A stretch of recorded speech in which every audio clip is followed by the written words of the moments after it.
the main idea of the passage, a subtopic of the reading comprehension section for the VARC section of CAT exam.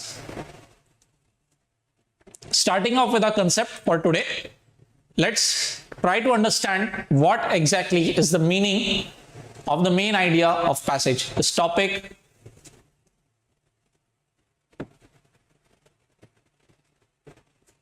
Starting off with the definition. What exactly is the main idea of the passage? Now, first of all, we have to understand that a passage, whatever is there before us, is a piece of literature. It is written by a human being, of course. And when writing a certain RC passage or anything, the author, the writer, has a certain goal in mind. He is writing or she is writing it with a certain motivation, with a certain intent. So, the main idea of the passage is going to be the intent with which the author has written what is there before us. As the definition says, the main idea can be called as a one-liner which tells us the intent of the author when writing the passage. We have a crucial word here, or a couple of words. One-liner, it is expected that the main idea is concise, expressed in a single sentence, not extending beyond that, and that it should cover the entire passage. Generally, in a CAT exam, we have a typical RC passage extending up to 4 paragraphs, 400 to 500 words, and covered in 4 different paragraphs. So, the main idea should be concerned with the entire RC passage, as we can see. You cannot have the main idea talking or dealing only with a fragment or a portion of the RC passage. For example, let us say we all watch movies. हम सब movies देखते हैं. So अगर आप कोई movie देख के आते हैं and after that your friend who has not watched it asks you about it, तो आप जब उसे पूरी story बता दे, तो hopefully except the suspense part aside, आप उसे पूरी story बताना prefer करते हैं. And if there is no suspense, no thriller involved, then you end up talking to him about the entire movie as such. You describe the entire movie to him. What all happened, how the story proceeded, and of course the end, the climax. So similarly, the main idea should be talking about the entire RC passage. So please take note of it, very important concept. Next, it can be specific or generic. Let's say you have an RC passage before you talking about the Facebook, the workplace policies at Facebook, or maybe how Facebook was founded, how it does its business, and so on and so forth. Now, we can have different options before us. A particular option may be talking specifically only about Facebook, or it may mention social media companies without naming Facebook. Now, please keep in mind, depending on the language of the passage and the wording of the option, it can be or cannot be the answer. You cannot eliminate an option saying that while the RC passage dealt with Facebook, I cannot see the word Facebook in the option, so it cannot be my answer. No. You cannot go so hard and fast. You have to take into account the entire implication of that option. So even if it says social media companies and the author has expressed that the policies at Facebook are similarly followed in other companies as well, thus the answer option can legitimately say social media companies. All right. Moving ahead, now that we have understood what is central idea, let's try to take a look at how can we arrive at it. It is equally important. It is given here that it can be arrived at from summaries of individual paragraphs. As I said, let's say we have an RC passage before us. Please read the first paragraph. It can be composed of 5, 6, 7 sentences, whatever. If it is a long one, 10, 12 sentences. And after that, you can be asked, or let's say try to frame the entire gist of it in one single sentence. Let's say it is central idea of the first paragraph, CI1. Similarly, for the second, the third, and the fourth. Each one a condensed sentence dealing with their particular paragraph. Now, our main idea of the entire passage will be nothing but a cumulative sum of all these four expressed in, once again, a single sentence. The central idea, the sentence that you come up with, should be something that is consistent with all these four. All these four summed up should lead naturally to this. You cannot have this talking about some point, some direction, and these four in some other direction. No. All of these should be coherent, consistent with each other. Moving ahead.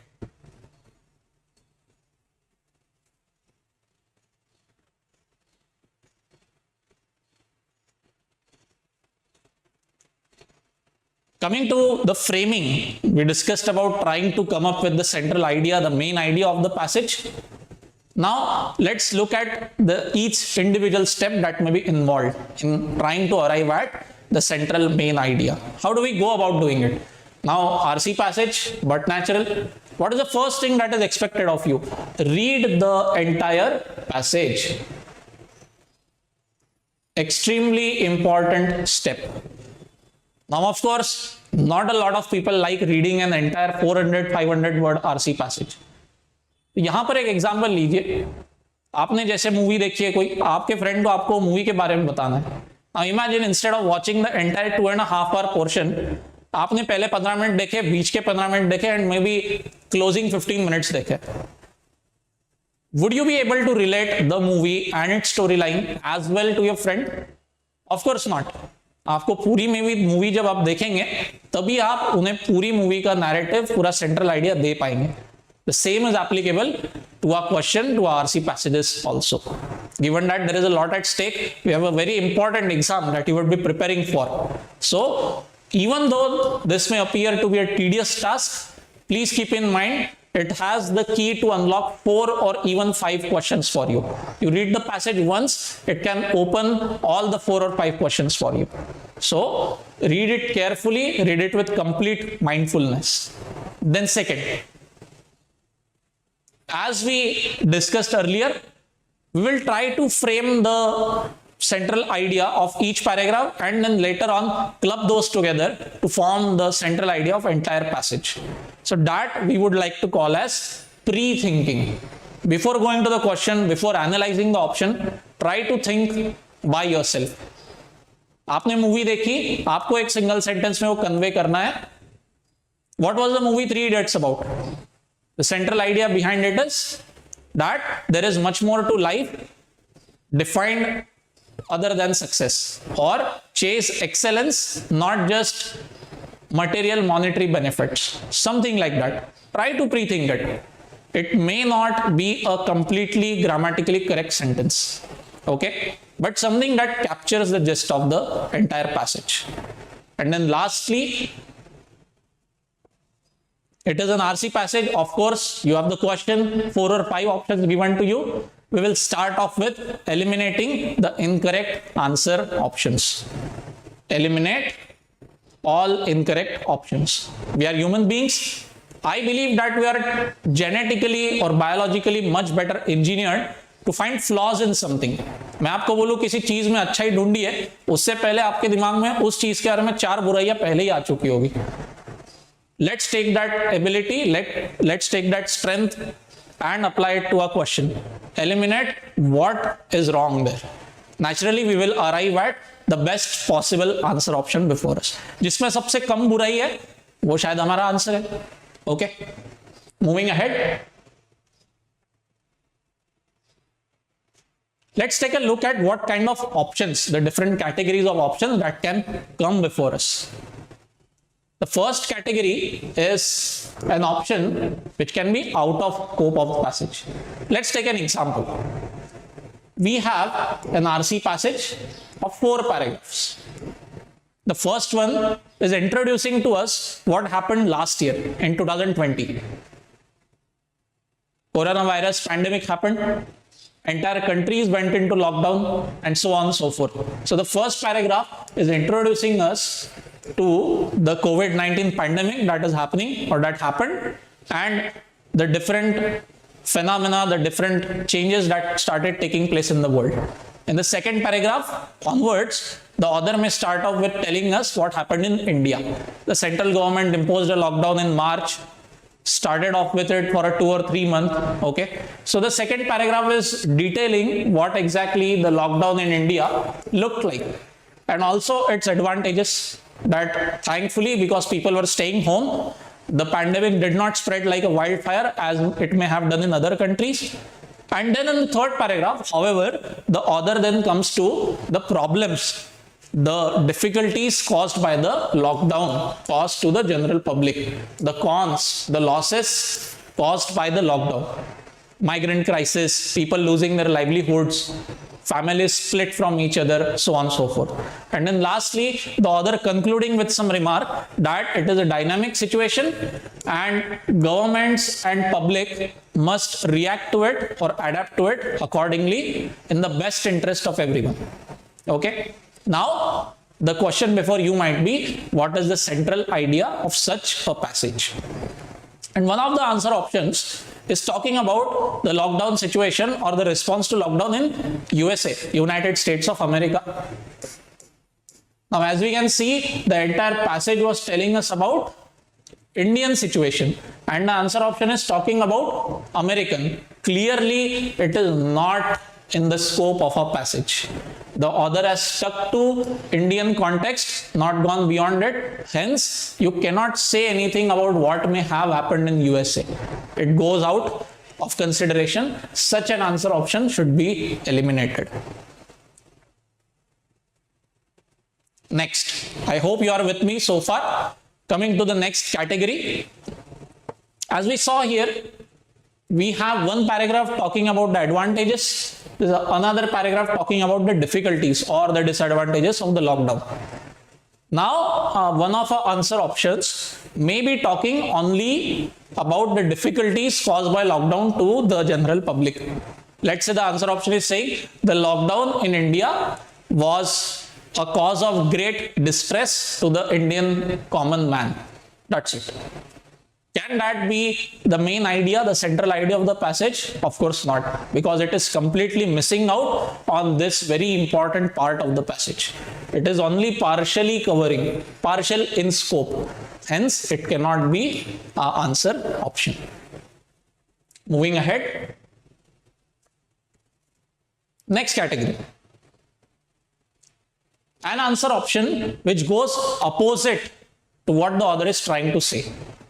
In our example here, we have seen the author telling us what the Indian government has done for the COVID-19 pandemic.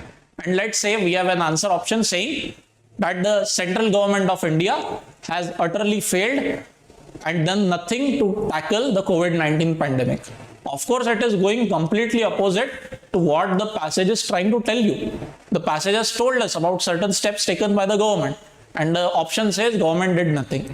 Hence, it cannot be an answer option. It is clearly false, not even true. And then lastly, the most tricky of option category, inconsistent one. Example, here in this passage, the author has only described in a very mature, balanced tone what happened in India. That's it. He has neither praised nor criticized the Indian government. But let's say we have an answer option which puts the author in a position where he is praising the government. That the author believes the government of India did an excellent job in handling the pandemic. Not true. Because of the word excellent job, nowhere has the author dwelled into that. The author has described what kind of job the government has done. So because of that one word, or rather a couple of words here, excellent job, the option becomes inconsistent with what the author is telling us. It comes very close to what the passage is talking about, but then takes off. Okay? So that is why it cannot be an answer option. So these four categories generally encompass the basis with which you can eliminate the different answer options before you and hopefully arrive at the correct choice. Next up, let's take a look at how the question of main idea, central idea may be phrased in front of you. These are a few examples. Please note that at the start we said main idea is the intent of the passage. Who can have an intent? The author. The author intended something and then wrote the passage. The motivation with which he wrote the passage. Hence, we can also club the main idea, central idea questions with the primary purpose of the passage, primary purpose of the author. Okay, for all practical purposes, both are one and the same. Okay, guys, I hope that you have read the passage and understood its meaning, what the author is trying to convey.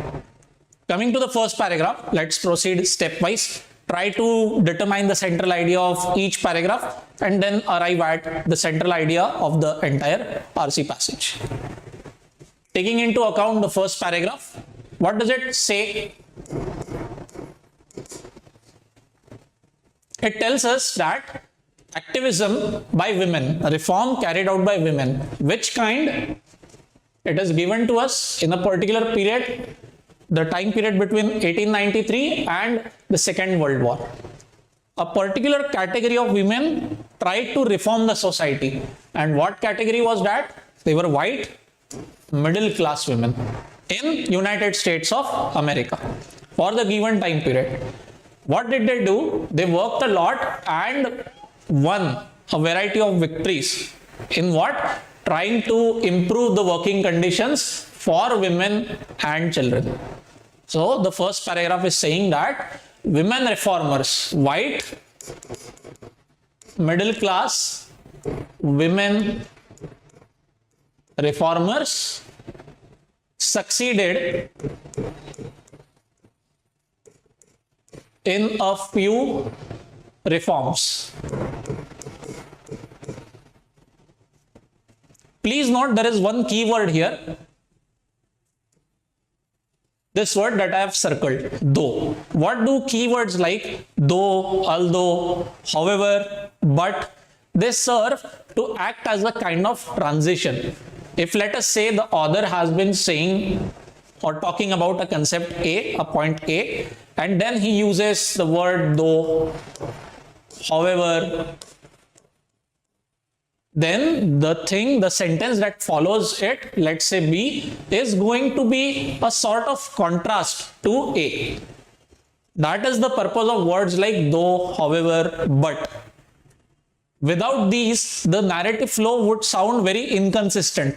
A sudden switch when you are saying A and then suddenly you start talking about a different opposite point of view B might not seem very consistent. Okay, so for that, these are the tools that the author employs and which we can use for our advantage when reading an RC passage. Here, where the author has used it in the first few sentences, in the first few lines, the author has told us about women reformers working successfully for reforms in USA for the given time period. But what was the case? That they were largely disenfranchised. That is, they did not have a lot of voting power or even the rights to vote or participate in elections, except maybe at school level. Nothing significant. In spite of that, what had happened? They succeeded. White middle class women reformers won a variety of victories in carrying out certain reforms. So that gives us our first main point. Coming to the second paragraph now.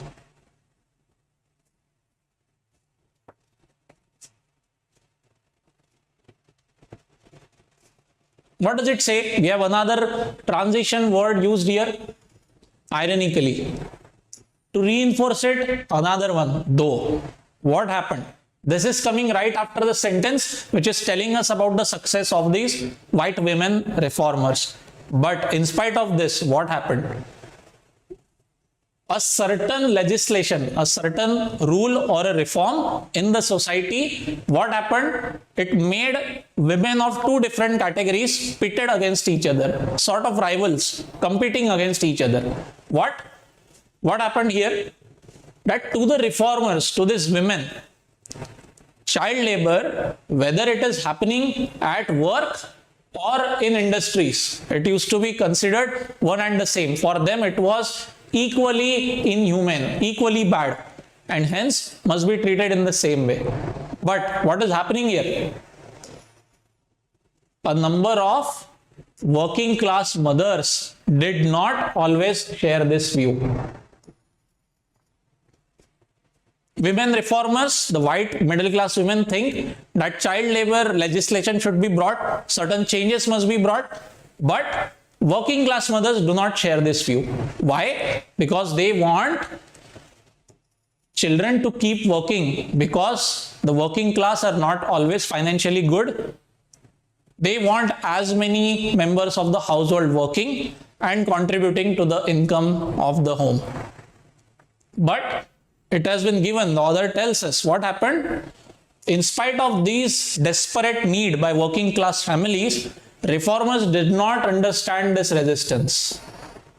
The author has made it very clear, this shortcoming on the part of reformers, that they did not understand this one particular desperate need of working class families. They carried on with their agenda, with their own set of beliefs, while the ground reality seemed to be something different. So the main point that we can jot down here for the second paragraph is that women reformers and working class families did not agree with what? On the subject of child labor. These are the two main points that we can glean from the two paragraphs. That women reformers worked for the welfare of society. They even succeeded in a few places. However, with one particular area, child labor legislation, they did not succeed. Or rather, they were pitted, they found opposition from women themselves, but from a different category. Clubbing this two, let's try to arrive at a main idea, central idea on our own. As I said earlier, it may not be a grammatically correct sentence on its own, a rough construction that we are comfortable with. Clubbing this two,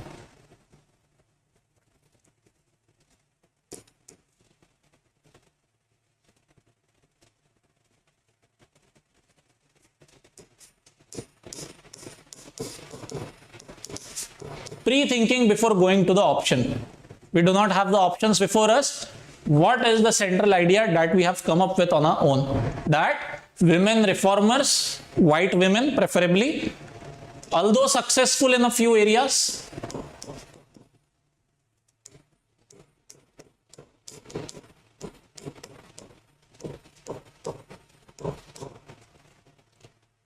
found, or rather let's say did not agree with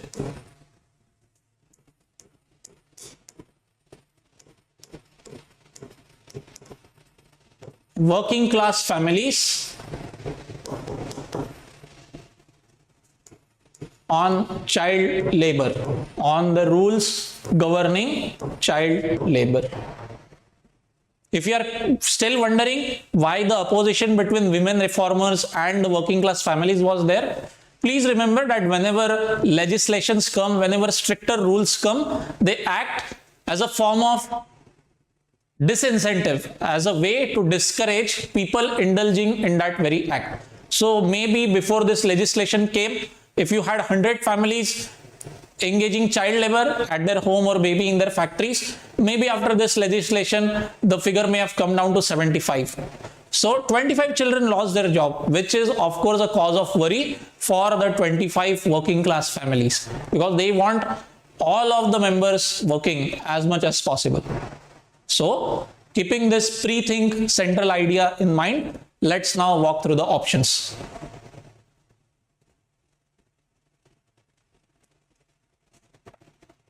Please go through the 4 options that are before you. Then we will try to eliminate and arrive at the correct choice.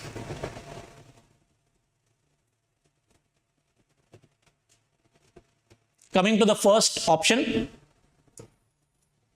the primary purpose of the passage is, primary purpose of the author, explain why women reformers of the progressive era, okay, failed to achieve their goals. Now, this word is something that we are not very comfortable with here. Why? Because in the very first paragraph, the author has conceded that, okay, these women reformers won a variety of victories. They found opposition in one particular area, but in other areas they succeeded.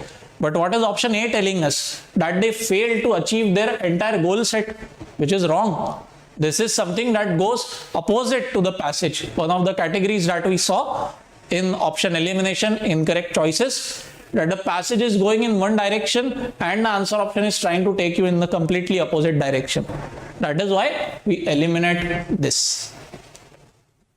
Next, discuss the origins of child labor laws in the late 19th and earlier 20th centuries. Now, this seems to be something beyond the scope of the passage. We are told that there was some kind of disagreement regarding child labor laws, but nowhere has the author given us any idea about the origins. The author is not saying that when this legislation was brought in, this started happening, this opposition, this fight, this disagreement. No.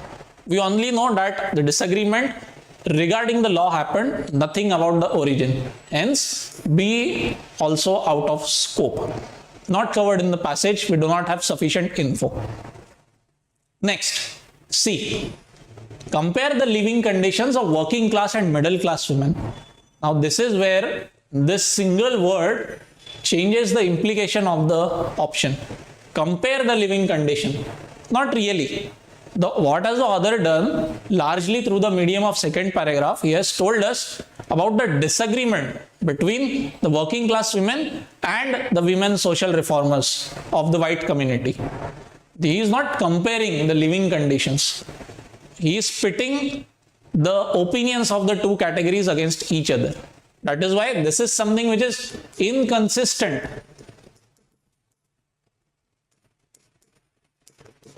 with what the passage or what the author is trying to tell us. Hence, eliminated. Of course, out of 4, we have eliminated 3. You might be tempted to go for the 4th. Let's take one last look at why it might be the correct answer. Discuss an oversight. Oversight meaning something that you fail to pay attention to. Something that has missed your attention. Something that you have not been able to understand properly. That is meant by oversight. So discuss something which women reformers failed to understand. Failed to understand in the progressive era. Of course, yes, in this second paragraph, they failed to understand the need of working class families to have their children working. Did not agree with working class families.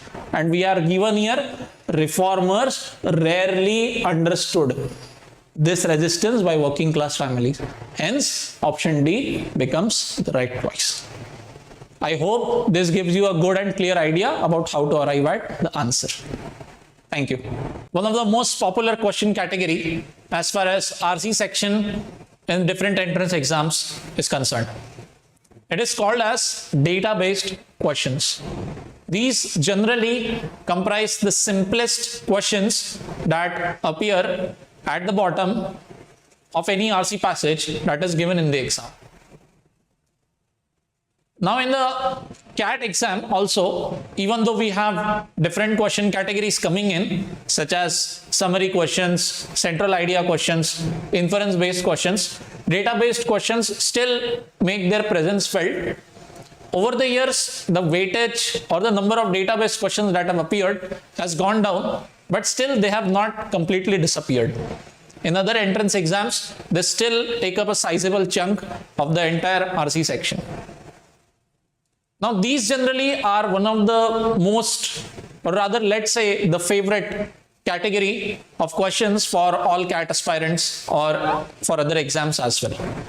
The reason being, one is comfortable with these kind of questions right from the time when we all must have started attempting RC passages, right from a school exams, a board exams that we must have given in 10th and 12th board exams. Now, coming to understanding what exactly are these. So we have an RC passage given to us, 4 or 5 paragraphs. Now, it might be sprinkled with a lot of details here and there. Let's say the author is discussing a topic with you. So in that case, he will give you a lot of numbers, maybe sometimes, or he may sprinkle some facts here and there in order to prove or bolster his agenda. So a question may arise which asks you what particular detail has the author mentioned in this passage regarding something. We'll go to an example and then understand what it can be like. We have an RC passage coming up in a few minutes. So आसान भाषा में आपको RC passage पढ़ना है and RC passage में लिखे किसी statement का स्ट्रेट फॉरवर्ड क्वेश्चन आपको पूछा जाता है. You just have to go back to the RC passage, find that statement, understand what it means, and generally the answer option is nothing but that same sentence rephrased and put in the options. As simple as that, and hence one of the favorites of all aspirants. Simple, isn't it? Now, the reason these are put in the tests is to test how well an aspirant, the exam taker, is reading the RC passage. Now, as I mentioned, we generally have 4 or 5 paragraphs in an RC before us. The RC may go on for 400, 500 words, as has been the trend in the recent years. And then suddenly one detail might be hidden right in the middle of it. Now the question comes before you. The author has mentioned XYZ. What has he said about XYZ in the passage? Now this thing XYZ might be situated right here. Now if your reading is good, if you are an active reader, comfortable with reading, your retention power is good, you would at least remember that this thing has been mentioned in the 3rd paragraph. You would jump straight to the 3rd paragraph in search of it, find it, understand the entire paragraph, what it means, and then select the answer option. But on the other hand, if your reading is not quite well, let's say it is weak, as is the case with many aspirants who are just beginning their preparation, they might go back and forth in the entire RC passage in search of it and waste precious time. If this keeps on going and is the trend or is a habit when you take the exam as well, then of course you would be wasting a lot of precious time. Something your competitor could locate in less than a moment, in less than a minute, you had to spend a few moments spotting it. Then after you spot it, you read it once again, then you try to understand its meaning. A lot of time wasted. Time wasted, opportunity wasted, precious marks gone. So please take care that your reading is as good as you can make it. Keep retention as your goal. And once again, I would like to reiterate my point of building paragraph summaries. It will really help you a lot. Please get into that habit. Coming back, so a data question will simply test your ability to remember the details of RC passage in a fairly decent manner. You do not have to reproduce it word to word. Just be knowledgeable about where a detail might be present in the passage. And then simply reproduce it and mark the answer option. What do they ask? Generally, they ask pretty straightforward details. Maybe a fact is mentioned somewhere in the passage, some argument that the author may have given somewhere, or any other detail. As I said, this question category is one of the simplest that you can get in any exam. The only skill perhaps that you need is a good retention power, and of course the ability to understand what is there before you in the RC passage. Moving ahead,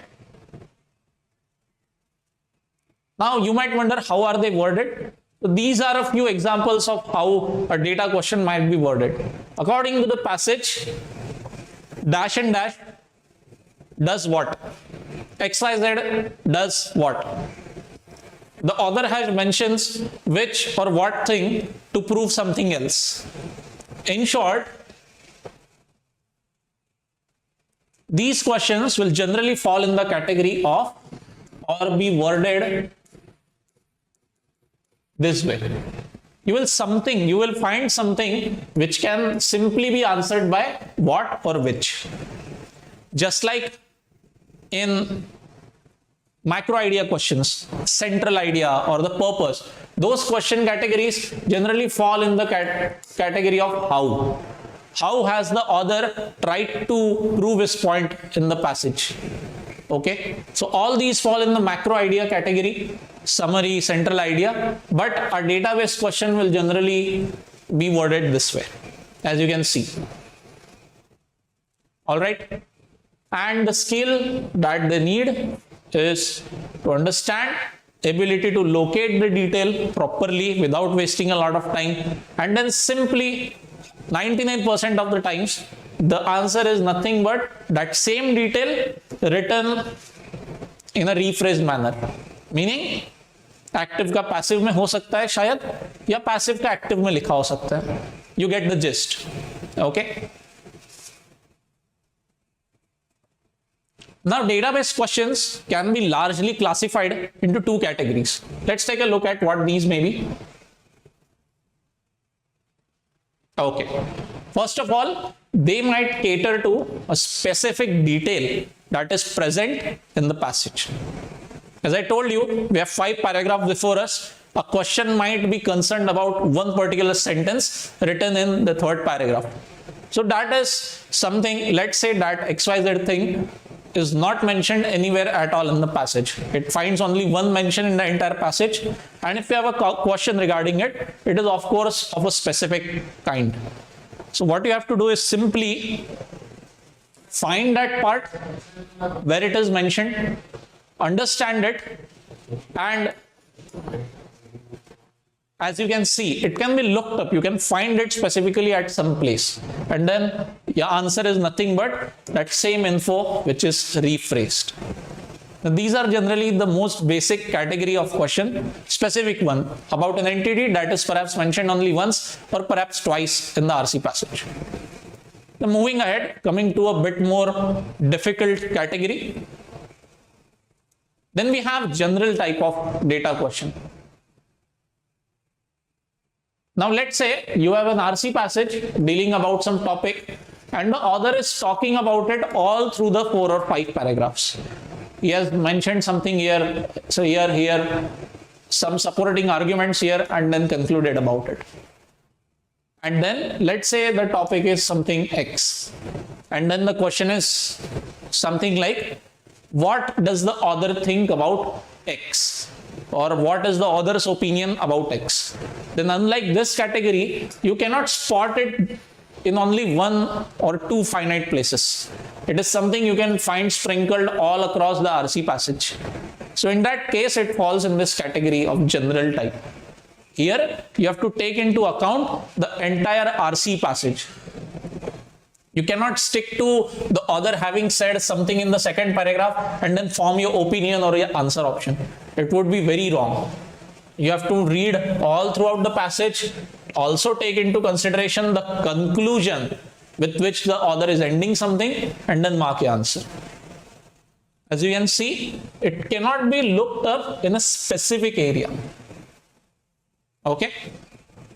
And option elimination, but of course has to be done because you are taking into account the entire RC passage. Now, one of the options that may be eliminated is something which is true, but mentioned at only one part of the RC passage. If one of the options is something which is present only in the 2nd paragraph, but we know that this entity X has been discussed throughout the RC passage, then how can you stick to only this particular part? Of course not. You should really not. Hence, it is one of the options that can get eliminated. One very important point to keep in mind is try not to let your own background knowledge come into the picture here. Let's say we have an RC passage about some geopolitical event. One of the most prime examples right now would be America's withdrawal of its troops from Afghanistan. Okay, so the year is 2021. US has withdrawn all its troops from from Afghanistan after 20 years. They were there from 2001 when they first entered the country, toppled the Taliban, were there for 20 odd years, and then complete withdrawal. In this period in between 20 years, they were there. Now, here we have one particular example wherein there was an RC passage written approximately in 2007 or 2006. Of course, US is present in Afghanistan then. It is playing an active role in Afghanistan. And the passage dealt with it.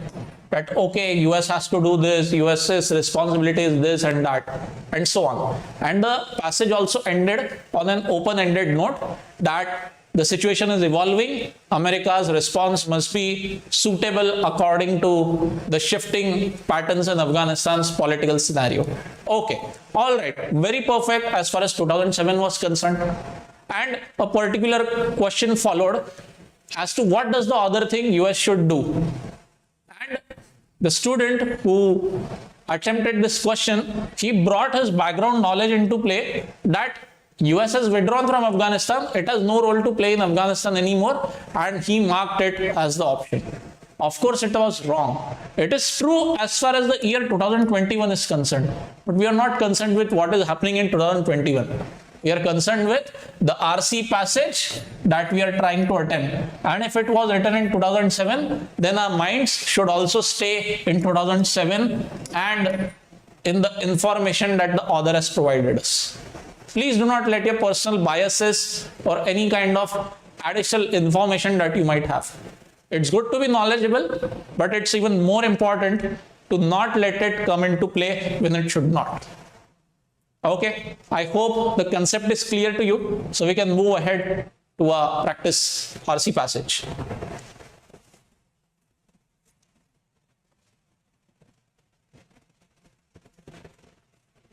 Please read the RC passage, then we will walk through it, go through what it is trying to tell us, and then attempt the questions.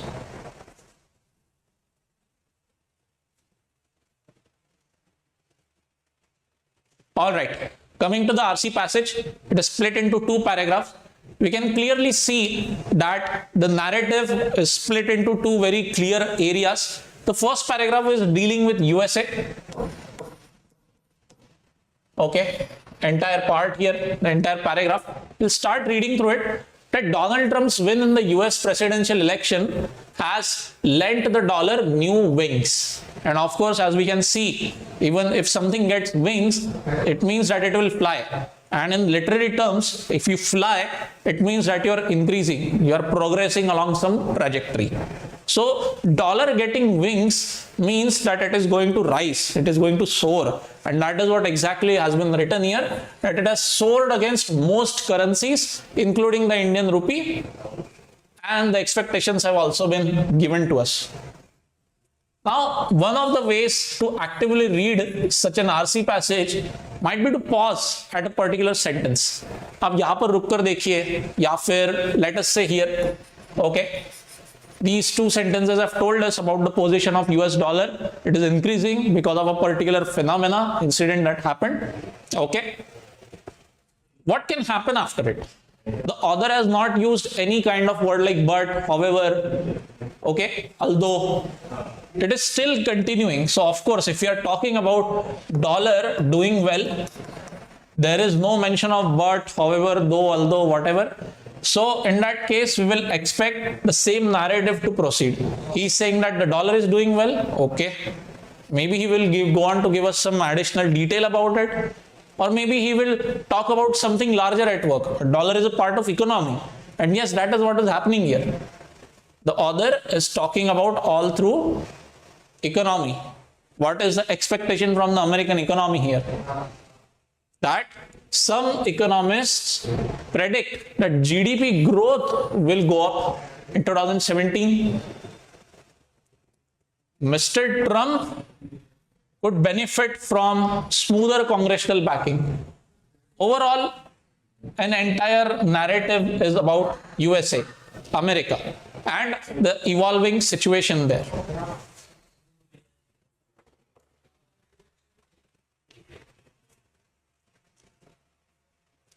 Here we can see at this part, the switch is from economy to political. That okay, you have Mr. Trump being the president, he has a certain kind of majority in House of Representatives and also the Senate. The American parallels of Lok Sabha, Rajya Sabha. Okay. Even if you are not knowledgeable about this background information, no issues at all. And then we again switch back to economy, wherein we are told that stocks and bonds have reflected this optimism, this positive attitude, and economy is going to work well. The market is also going up. All right. So overall, all in all, the first paragraph is talking exclusively about USA and how well it is expected to do. Its economy is expected to do really well in the coming days because of Donald Trump winning the US election and possibly his administration. If it keeps on fulfilling the promises that it made, the situation is going to become better and better. All right. Next up, in the second paragraph, the narrative is changing. We have shifted to talking about the Indian rupee. That it is not starting to do well, actually. The dollar is doing well, of course. So if one currency is improving, the other has to go down. Zero-sum game after all. So the rupee has gone down from a particular value of 66 a dollar to even lower values. And then we have this remaining second half telling us how Indian economy, its GDP is expected not to do well over the coming few days. Multiple reasons. We have demonetization coming in, extra liquidity in the banking system. It will lead to interest rates going down, and GDP growth because of this may slow sharply. So all in all, first paragraph talking about how USA is going to do really well in coming days, and then in the second half we have the author telling us that the situation in India is not so good. It might do a bit badly in the coming days. Okay. Now let's move on to our questions.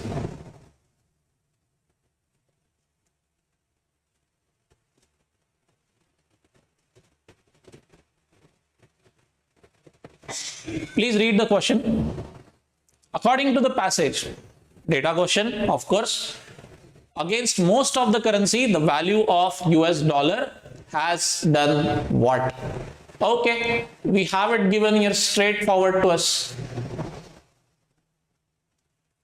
That the US dollar has soared against most currencies, including the rupee.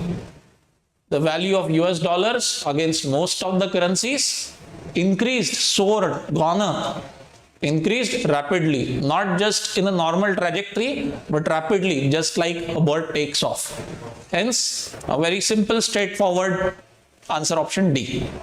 Now, if your reading would have been passive, memory retention not so well, maybe you could have ended up searching for this sentence somewhere here, while it sits right at the very start. So, in a bid to avoid wasting of time, try to make your reading as active as possible.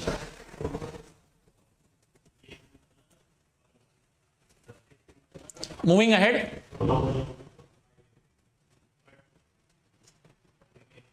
Please read this question. What does the author mean by saying raising interest rates provided an updraft that helped the dollar extend the record appreciating streak against the euro? Okay, first of all, this entire sentence is a very positive one for the US dollar. An updraft is nothing but a strong wind that can lift something up. Draught means हवा का झोंका, जो हम कहते हैं आसान भाषा में. Okay, a stroke of wind, of air, strong breeze blowing in. Okay, so that is nothing but draught. Please do not confuse it with the regular drought that we know, D-R-O-U-G-H-T. There is a spelling difference here. This is A, this is O. This one means an acute shortage of water, leading to water shortage for every living being out there. And this is something completely different. Okay. And this wind, this strong wind in the form of climbing interest rates, it has helped the dollar. Do what? Go on a streak. If you go on a streak, means you are doing very well, doing excellently. Against what? Euro. So the author has straight away given us the sentence here. We need not go back in the passage. If your reading has been good enough, as we discussed in the summary of first paragraph, the entire first paragraph talks about how well the US dollar is doing. So hence, what does it mean on a dream run, on a record appreciating streak against the euro? It definitely became strong. Answer option B. If you do not understand this question well, even then, let's take a look at how you can eliminate options and try to arrive at the answer. Let's say you think that option A is the answer. The dollar became weak against the euro. For a moment, let's say it is true. Let's say it is true. Now, let's take a look at option C. What does it say? And euro became strong against the dollar. Dollar, let's say this is my left hand. It is a dollar. It is becoming weak against the euro, going down. Then automatically, what does it mean? This euro has done well against the dollar. So, in a way, option A and C are nothing but one and the same. And we can see that there is no such option as more than one of the above. There can only be one answer option correct here. Either A, either B or C or D. But we see that the meaning of A and C is one and the same. Hence, both get kicked out. You cannot have two correct answers in a question like this. Hence, by simple logic, you can straight away mark A and C तो boss answer नहीं हो सकते. आपके पास बचे B और D. Okay, थोड़ा सा और लॉजिक लगाते हैं यहाँ पर. T का वर्डिंग देखिए. Both dollar and euro, okay, became strong against each other. How is that possible? In a race between two currencies, you cannot have both becoming strong against each other. They can both become strong against a third currency maybe, or both can become weaker together against that third currency. But with respect to each other, they will only move like this, with one becoming strong and the other becoming weaker. Hence, even D cannot be the answer by pure logic. So as you can see, very luckily, with the application of simple basic logic, ACD get eliminated, D becomes the correct answer. As simple as that. Okay.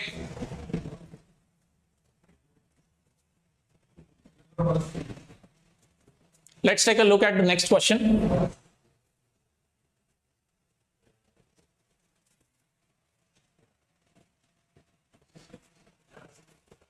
Which of the following factor can result in boosting the economic activities in the United States? Okay. Now let's try to find where it might be mentioned. Boosting economic activities. Now we know that second paragraph is entirely about Indian economy. We will not bother with going through this second paragraph. We'll stay within the first and try to find this keyword, boosting economic activities. Let's see.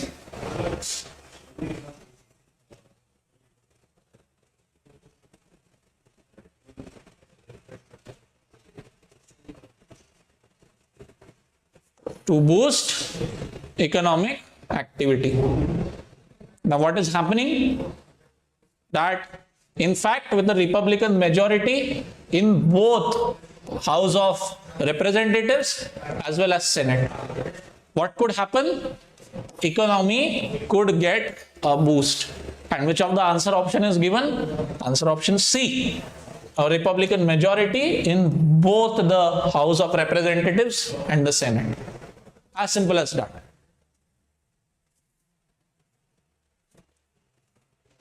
Let's go to the next question.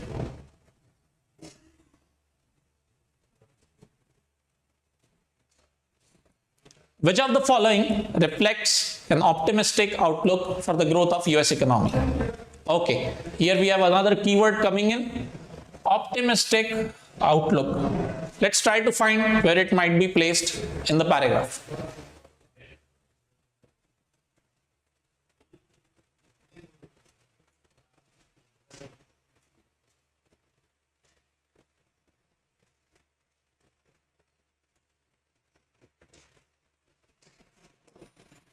Reflected the optimism over the outlook. So as you can see, staying in the first paragraph, trying to breeze through the first half, not getting the keyword, coming to the second half, spotted it. Now what does it mean? US stocks have bonds have also benefited. They have also reflected that the US economy is going to do well. There is a really good outlook as far as growth is concerned, and hence they have gone on a streak that they have increased added gains for 2 continuous weeks. And what does this mean? An increase in returns from stocks as well as bonds. So there goes the answer. The remaining answer options are obviously incorrect. This is out of scope of fiscal spending. Decrease in inflation, again incorrect. The passage mentions an increase in inflation being desirable. Hence, answer option B is correct. Now, as you can see, the questions here were intentionally kept of a fairly basic level. You can possibly rank them in easy to medium depending on your strength. This was just to give you a preview about the quality or the type of data questions that may or may not come in the exam. In last year, 2020, data questions did not really feature quite a lot in all the 3 slots of exam.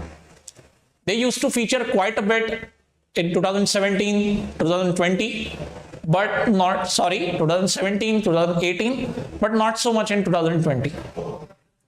On another note, if you think that this was a bit too simple, that data questions are very straightforward, almost anyone can do it, here's a very practical example before you, that they may not be as easy as they look. Let's take the example of 3 Idiots, the movie. Assuming that you have watched it, now if I ask you a question, detail oriented about the movie, what was the date of the bet made by Chatur Ramlingam with Rancho in the movie? Answer obviously anyone who has watched the movie can give very promptly as September 5, the evening of teacher's night after that ridiculous speech that gets given. Okay. But now, what if I ask you the name of Chatur Ramlingam's secretary in the movie? I wonder how many can answer this, and I'm sure quite a few would stumble here. The detail is actually mentioned in the movie only twice and at a very particular location, at a very particular point in the movie. So it all depends on how closely one has watched it. And I hope this makes it clear. My exhortation of the fact that your reading needs to be as fine as possible. Thank you and all the best with your preparation. Please ignore this section.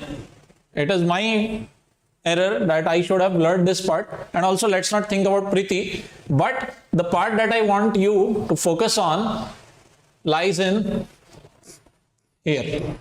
This text. Please pause here and take the trouble to read this.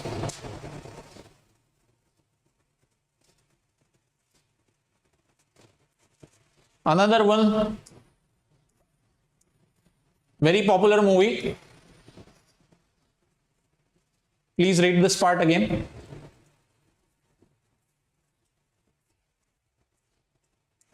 And then the very popular money heist, something which the world has gone crazy about.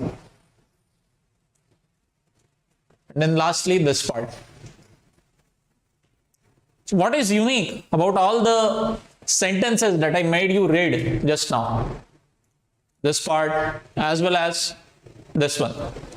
Okay, one thing that you can notice through all the three is that all are single sentences. We hardly have any summary which is of two sentences. An entire movie portrayed or depicted in one single sentence. This is nothing but summary of the entire movie. As you can see here, 154 minutes. This is more than 2 hours 30 minutes. Condensed in one single sentence. What are some features about this summary? What is so special about it? Why did we take the trouble to read all this? Let's take a look at it in detail. Para summary. Okay. Now, traditionally, this part, para summary, has been asked as a part of verbal ability section. However, it can also be a part of the RC section as well. The technicals remain the same, so we will cover it as a part of the entire VARC section. 3 questions typically used to be asked right up to 2019. Out of the 10 odd VA questions that would be given, 3 questions would be of para summary. A paragraph would be given to us, and then a summary was expected to be arrived at. Of course, not subjective. 4 options would be given. Now let's come to the technicals of it. Let's take a detailed look. First of all, what exactly is a summary? Please read this 3 points. As you can see here, that summary questions asks us nothing but the summary of either the given paragraph before us in VA section, or it may ask us the summary of the entire RC passage given to us. It is expected to be 1 or max 2 sentences long, not more than that. That is the entire meaning of summary. No matter how long the text is there before you, you have to condense it meaningfully into 1 or 2 sentences. And then lastly, the entire purpose of it is to give the gist of the entire para or the entire passage. Please note this word, gist and entire, very important. You cannot give the gist of maybe the first half of the paragraph and forget about the second half. There are different ways of arriving at the answer. We'll take a look at the different methodologies for it. Let's take a detailed look at how we can arrive at a correct para summary.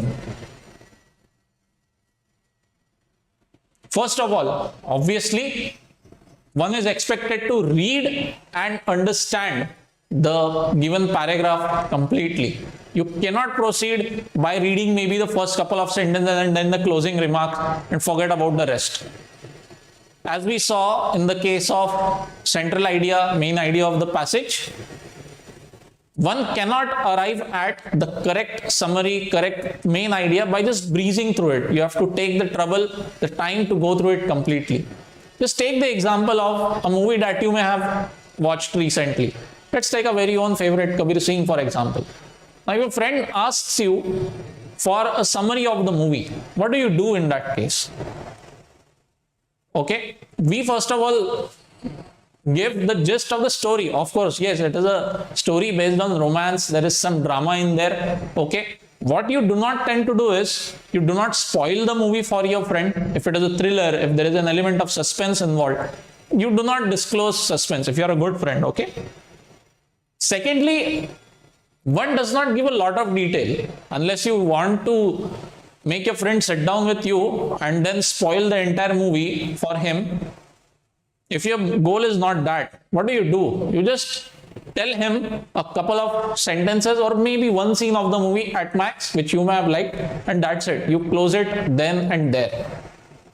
And that is something we take forward to our RC passages or the paragraphs in the VRC section also. That first of all, you have to watch the movie yourself completely. If you watch only a particular part, then how can you end up giving a correct summary, right? Next, build individual para summaries. Now, if a single paragraph is given to you, of course, there is no question of building individual para summary. There is only one single paragraph at work. But if it is an entire passage, if it is an entire passage, RC passage, then para summaries of individual paragraphs must be done. We will take a look at how we can arrive at it. But for starters, for students who are just starting with it, please get into the habit of building summaries for every single paragraph that you read. In your daily reading practice, if let's say you are reading the editorial of a newspaper, which is pretty long in length, sometimes 3,000 words, 4,000 words, depends on the editorial in question. In that case, you will have plenty of paragraphs at work there. So one good exercise would be to start jotting down summaries of 2 or 3 paragraphs at a time, because each paragraph is actually generally composed not more than 3 or 4 or 5 sentences. Okay, so something that helps you condense quite a bit of information into a single sentence. Try it, and I am very sure that you will be able to develop this ability well. Next. Okay. Please note that when you are asked to arrive at a summary, think of yourself as a junior employee in a large corporate organization, and your boss is somebody extremely important or somebody who has a really short fuse, short-tempered. He cannot handle a lot of details easily. So what you have to do when you are presenting something to him, when you are reporting something to him, you try to condense it into as brief a report as possible. Because you know that if you keep on elaborating, he might snap back at you. He might end up giving you even more work. Anything can happen. Okay. So in that case, try to think like a junior employee. Somebody who is not entitled to a lot of face time or conversation time with the superior. Okay. And then lastly, try to arrive at a macro idea of whatever you may have read. Okay. Now, how do we do this? How is this done? Let's take a detailed look. Now, how does one think like a junior employee? What are the steps? Let's say you have read something. Now you have to arrive at a summary. You have to think like a junior employee for that paragraph. First of all, the first thing that you do is you cut out the excessive details. For example, if you are asked to give a summary of the movie 3 Idiots to a person, to maybe a grown-up, maybe your boss has come up to you and asked, okay, give me the summary of XYZ movie. I plan to go watch it sometime this weekend. Or maybe that I've heard about it a lot. So please tell me. First of all, you don't go about describing the many important scenes of the movie. No, those are excessive details. You end up cutting those out. You focus on the story. That okay, the story starts off with XYZ people and ends with on a certain note, a certain conclusion. That's it. So that is the first way to proceed with a summary. Please cut out the excessive detailing. ज़्यादा ज्ञान नहीं देना है. Cut out the extra ज्ञान.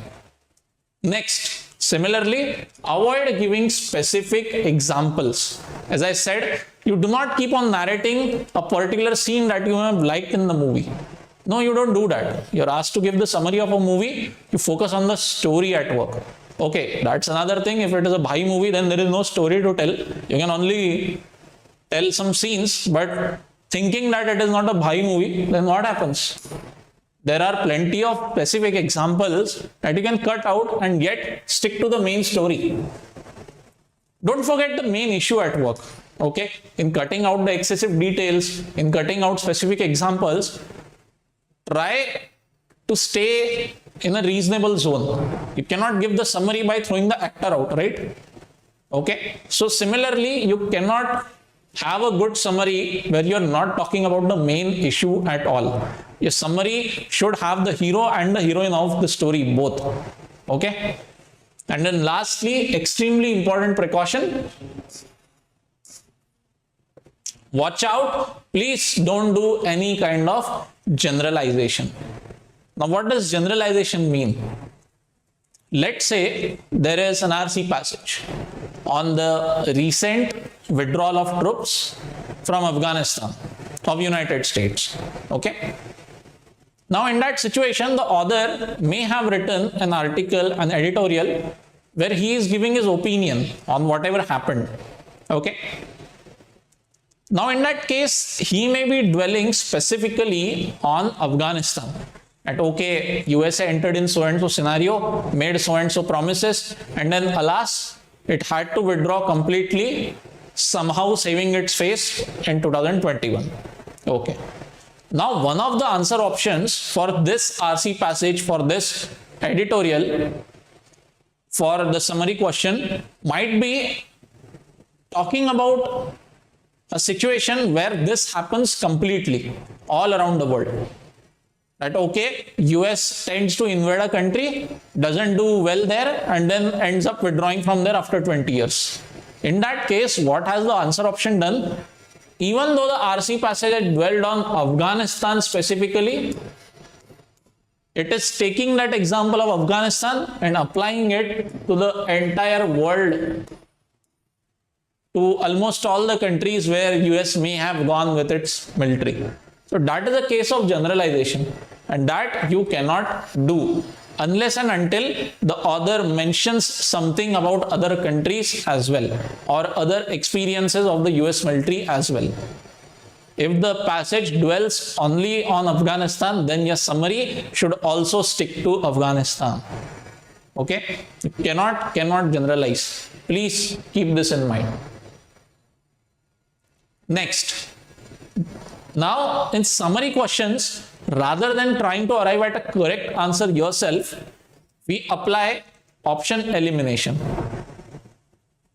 Because there are 4 options before us, only one is correct, and all are worded in different ways. Your job practically would be much easier if you started throwing out the probable answers, and then by that you arrive at the best possible summary. Now, please note that summary, if I give you something to read, and if I have read the same thing myself, then the summary that you build can be very different from what I have built. But we both of us can be correct there. If you stick to the fundamentals, I also stick to the fundamentals, both will come up with a correct summary. But if a third person has written it, let's say an amateur reads the passage and tries to arrive at something, very likely that third person can make a lot of mistakes in this summary. Both of us can point his mistake out. But the summaries that you and I have built, both can be correct at the same time. So in that case, option elimination comes to our rescue. Now, how does one go about trying to determine the incorrect options to eliminate? First comes an option which is out of scope.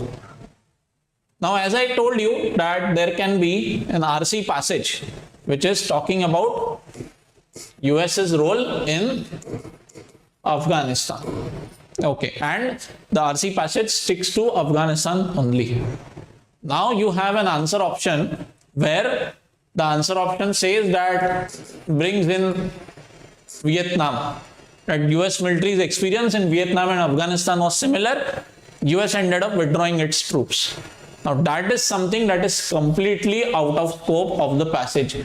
The passage is dwelling only one country, not Vietnam. So in that case, it goes out of scope, rejected. Okay, I hope you are with me so far. Second category, partial scope. As we saw earlier that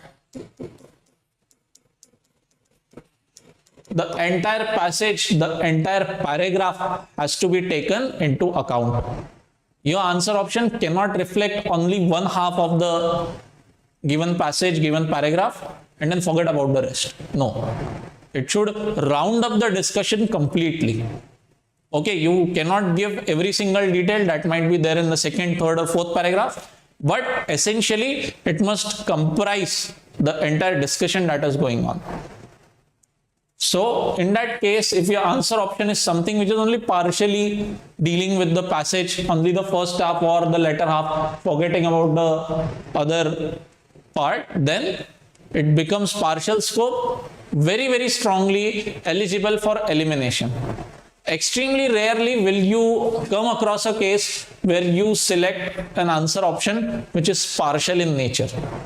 Extremely rare, extremely.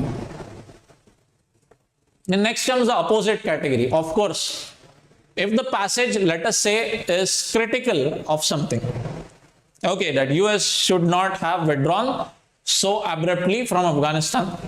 Okay, that is the gist of others' standing. But if your answer option says something like that the US did well to withdraw from Afghanistan, the withdrawal was okay, well done, good job. Of course not. The author is not supportive of it. The option is going completely opposite to what the author is trying to say. In that case, eliminated. And then lastly, the most important category of the answer option. You can have an option which has a lot of details, okay, and all those details are a part of the given passage. Then you might end up liking it. हाँ boss, ये तो first paragraph की बात कर रहा है, second paragraph में ये भी detail दिया है, third and fourth paragraph का भी detail इसमें covered है. Yes, it can be a very good answer option and you end up marking it. But what happens exactly in such situations is that the crowded option that you have before you, it seems to be going towards the heart of passage, but then gets derailed because of the excessive detailing that it has mentioned. The summary is intended to round up the discussion, not reproduce information. Please note this fine detailing. Most often, a crowded option will do nothing else but reproduce a lot of information already given in the passage. So, in that case, one should keep an eye out, a very fine eye, to eliminate an option which can seem like the answer but cannot be the answer. As a general rule of thumb, in summary questions, what we do is that we do not give specific information. We try to avoid specific examples and we try to avoid mentioning numbers, data. Okay, if there is an RC passage dealing on the literacy situation in India, that okay, Kerala has 100% literacy, some northeast state has some XYZ percentage. So all these generally do not form a part of the summary. What we might end up saying is that the summary, that Kerala among all the states has the highest literacy, while other states in comparison do not boast or cannot boast of this. That's it. We avoid mentioning numbers no matter how good or bad they may be. They may seem important to the discussion at hand, but generally, as a rule of thumb, they are avoided in a summary. We have a practice RC example before us where we will take a look at how to eliminate excessive details, specific data before us. I hope so far you are with me. Option elimination is the key. Please remember that. And then lastly, how can your typical summary question may be worded? And this is the way you may find summary question coming before you. Please note here, essence of the given passage, nothing but summary. Please do not confuse it with central idea. Please do not confuse it with the purpose of author. Essence of the given passage is nothing but summary. That's it. This part, I have intentionally mentioned it here. Now this kind of wording, main point. Some people have said that this means summary. Some people are of the opinion that this means the central idea, the purpose of the author behind writing the passage. Now please note that none of the two camps is right. There is a lot of gray area here. So in my experience, no summary question will be worded like this. The main point of the passages. They will try to word it in a less controversial manner. And anyway, the way the options are before you, there will never be a case where one option is the central idea and the other option is a summary, and then it becomes an extremely debatable issue. None of that will happen. For example, if the paper setter wants main point to mean central idea, then all the options that are before you will fall in the category of central idea. Okay, and the same applies for summary also. Both cannot be there in the options at the same time. It would be ridiculously complicated, also open to a lot of debates. Generally, the paper setters tend to make the paper watertight, the options watertight, because a national level exam such as CAT cannot afford a controversy arising out of such minute detailing. Okay, so let's not worry about what main point might mean. It can mean either of it, and you will realize what it means once you go through the options. As an exercise, wonderful movie that came out recently. Try to build a summary of your own and post it in the comment section. We'll be glad to go through your answers and try to reply to the best possible answer that is posted. Next, please read this passage and we will try to arrive at a correct summary for this.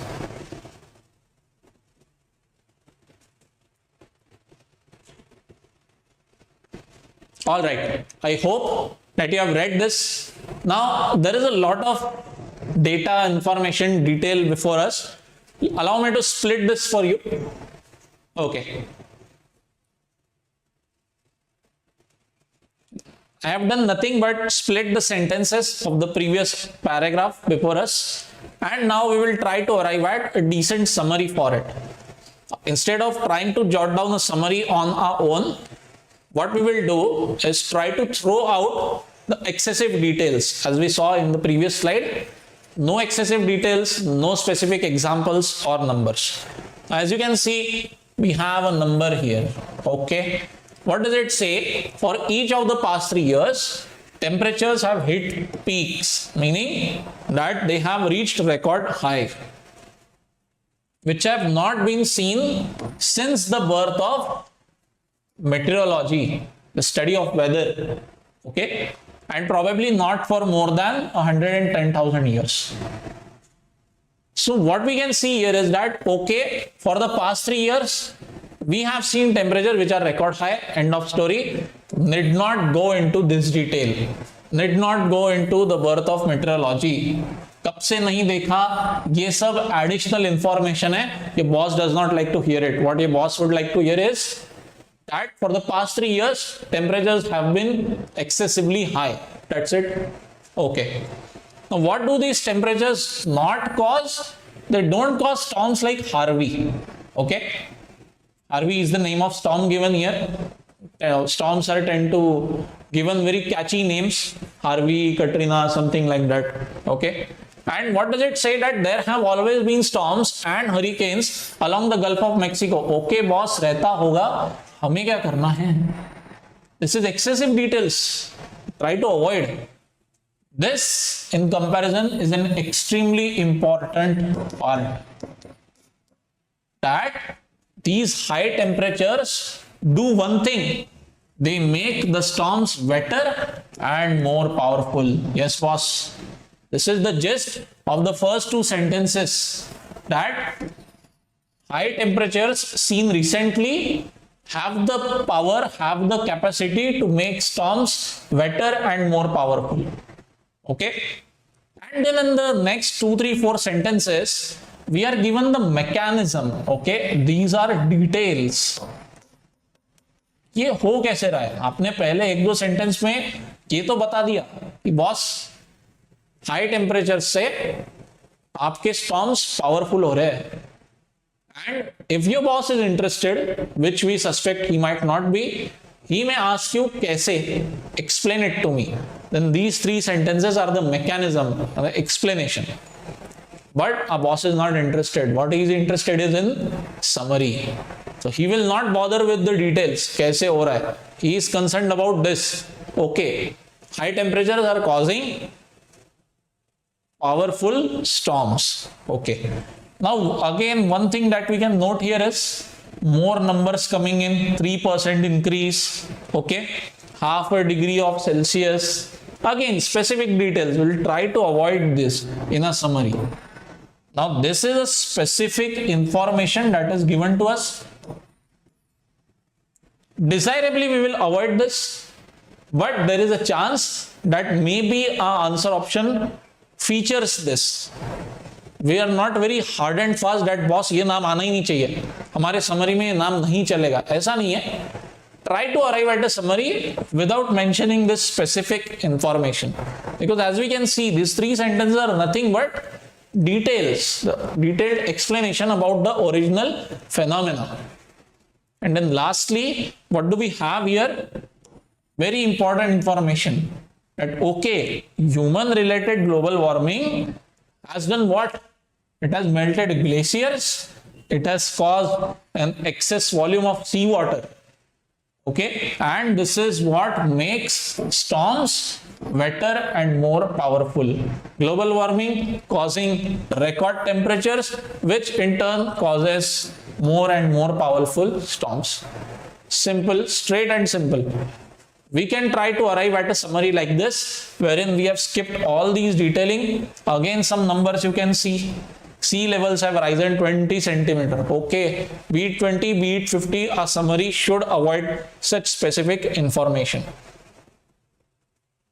Sea levels have gone up. Why? Because of global warming. And what is global warming doing? Giving us high temperatures, and these high temperatures in turn are making our storms better and more powerful. That's it. Now let's try to take a look at the options. This is the same passage condensed way back again, and the 4 options before us. Let's try to walk through the options, arrive at a correct answer. Coming to the first answer option, okay, what does it say? You might pause and read all the 4 options for your convenience. I'm going to walk you through those anyway. The storm Harvey is one of the regular annual ones from Gulf of Mexico. Okay. Specific example, Harvey is coming in, but we saw that there was nowhere a focus on Harvey. You start to feel fishy about this answer option right from the start. Okay. Global warming and Harvey are unrelated phenomena. Okay. Okay. For the time being, forget about the accuracy of this option. Just after reading this, doesn't it feel extremely incomplete? Where is global warming? Where is the mention of storms becoming more powerful? Nowhere else. Rather, answer option seems to be obsessed with this storm Harvey. I don't know what storm Harvey did to the person who framed this option, but rejected. It is extremely partial in scope. Seems false also, going opposite to what the author wants to say. Global warming and Harvey are unrelated phenomena. But anyway, we are not bothered about how much wrong this is. One thing is clear, option A cannot be an answer. Okay. Second, global warming does not breed storms, okay, but makes them more destructive. Wow, alright. So far so good. Very good usage. The Clausius-Clapeyron equation, okay, it has now come to a specific information. Let's see how it is handling that. Though it predicts potential increase in atmospheric moisture content, yes, it does, we had seen that. Cannot predict the scale of damage storms might cause. Okay, now what is this part doing here? The passage does not deal at all with what the equation can do or cannot do. We are only told what this equation is. That's it. Simple as that. This is brand new information. Summary should not introduce new information. Your job is to condense the given info before you, hence rejected. This is new info. How are we talking about the scale of damage, right? Next, C. Global warming melts glaciers. Okay. resulting in seawater volume expansion. Okay. This enables more vapor to fill the air above faster. Thus, modern storms contain more destructive energy. All right. Okay. Okay. So far, we cannot spot anything starkly wrong with this option. It seems okay. It has avoided giving us any specific data, specific numbers. It has even avoided this Clausius-Clapeyron equation. Okay. So for now, let's say that this is good enough. We cannot reject this. Let's hold it. Okay. Let's take a look at D and then we can end up comparing the two. It is naive to think, okay, boss, first of all, what is this naive doing here? Answer option D is bringing in emotions at play. To be naive means to be innocent, not be much aware about something sinister. Hindi equivalent being nadan.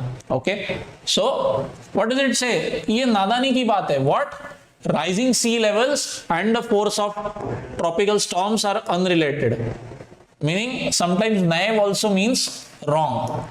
It is wrong to think what? That rising sea levels and force of storms, strength of storms is unrelated. Okay. Nobody started doing that in the first place. All right. The passage is very informative in nature. Nowhere is the author saying that, okay, boss, if you think so, then you are wrong. Nothing like that. The author is simply explaining stuff to us. So, by the very feature of this wording, start to feel very shaky about this option. Let's take a look. Harvey was destructive as global warming has armed it. Okay, has armed Harvey with more moisture content. All right, okay. But this may not be true. Oh my God, what is this? Of other storms. Horribly wrong. Horribly. The passage has explicitly told us that global warming ends up making all storms wetter and more powerful. And answer option D is saying that global warming has given strength to Harvey, does not do that for other storms. Global warming is partial. Of course not, it is not. Rejected. This is going against the passage. Hence, our answer option clearly becomes C.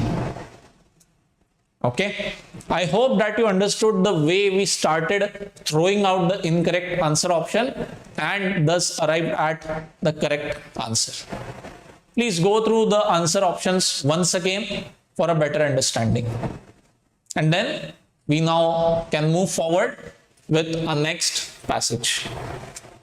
Please pause the video, go through this passage, then we'll take a look at the options.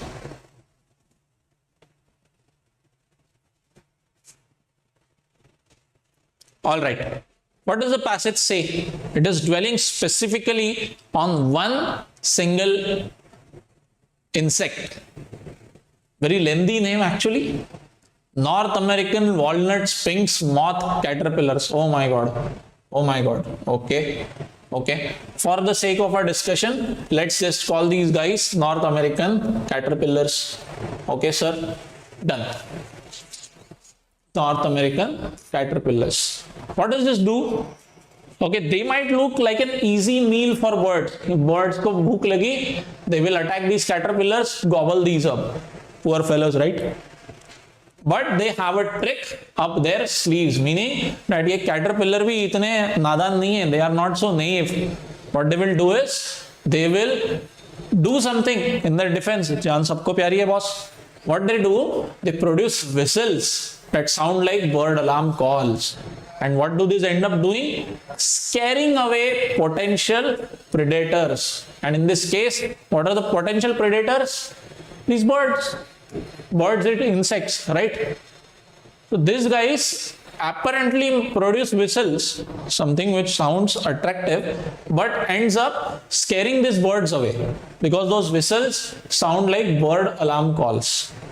Birds communicate to each other via certain noises, certain sounds, by virtue of which the birds can escape away to safety. Every breed of animals has their own unique calls, okay? The way they communicate with each other. Anyway, Then next, this explains to us in more detail what happens. Okay, earlier scientists used to think something, but then a new study suggests something else, something more in favor of caterpillars being capable of doing something. And then here is some detail that, okay boss, when the birds peck this caterpillars, they try to make a sound like this and something like that. Okay, very specific detail part. Our summary will try to avoid this part. Okay, the one in braces here. The first half, the first couple of sentences important. Our answer option should reflect this entire name, or maybe simply this name. Okay, and then okay, this is some phrasal verbs or fancy English going on. What we will focus on is that these guys, these caterpillars, they have a defense mechanism. They produce whistles in order to save themselves. That's it. Here we have further details coming in. The author has told us how impressed he is that, okay, such tiny creatures, only 2-inch long, but end up making a noise as loud as 80 decibels. Okay, again, specific information. You can see a lot of numbers coming in here. 2-inch, 80 decibel, 5 centimeter. Our summary has nothing to do with it. The gist of this is small insect, loud noise. Okay, chota atom, bada dhamaka, something like that. That is what this sentence means. That's it. What is it going to do in a summary? No place at all. The entire focus of the entire paragraph before us is that we have these small guys and they save themselves. They have this defense mechanism against predators, against birds, by means of producing a sound which scares these birds away. Let's take a look at which answer option reflects this.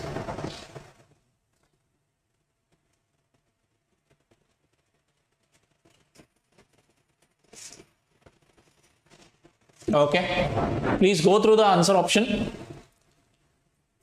Blah, blah, blah, blah, blah. Will whistle periodically to ward off predator birds. Now, first of all, where has this word periodically come in? Has the paragraph given us anything like that? Absolutely no. First of all, this is new info, which should not be there in the option at all. Cannot be there in the summary. Rest of the part seems okay, correct hai. They have a specialized vocal tract that helps them whistle, okay, scaring off predators, so far so good. But this one single word periodically is making it entirely incorrect. Very wrong. Nahi chalega boss. Rejected. Coming to the second one. North American blah blah blah caterpillars can whistle very loudly. Okay, all right. The loudness is very shocking as they are very small insects. ठीक है. Where are the birds? Where are the predators? The purpose with which these guys emit those whistles is missed entirely. This falls in the category of partial scope and hence rejected. Okay, option B tends to portray these poor caterpillars as time pass guys. Okay, they whistle just because they like it. It's not. There is a very specific purpose at work. Coming to answer option C, dash dash caterpillars. In the case of acoustic deception, wow, what a usage. Deception, dhoka dena, to deceive somebody. And how? Acoustic, by means of some sound, by means of some noise. Okay, so in a case of deceiving somebody by means of sound, what do these guys do? They produce whistles that mimic bird alarm calls to defend themselves. Excellent, excellent. Now, as far as option C is concerned, we cannot find any error in this. So we will rank it as hold. Personally, I would have liked this to continue, defend themselves against predators. Okay, But life ain't perfect. You cannot have everything in life. In spite of this missing against predators, answer option C is quite correct. Let's take a look at D. I have a strong feeling C is going to be the answer. Then D. The North American caterpillars, okay. In a case of deception and camouflage, okay. Camouflage means what? Camouflage means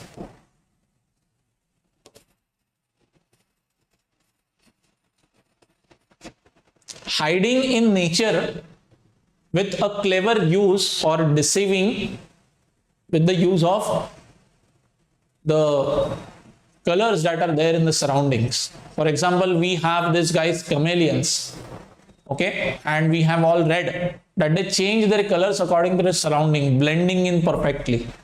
We have butterflies which are sitting maybe on a wall or on the trunk of a tree, but we cannot spot those with naked eyes because they blend so well with their surroundings.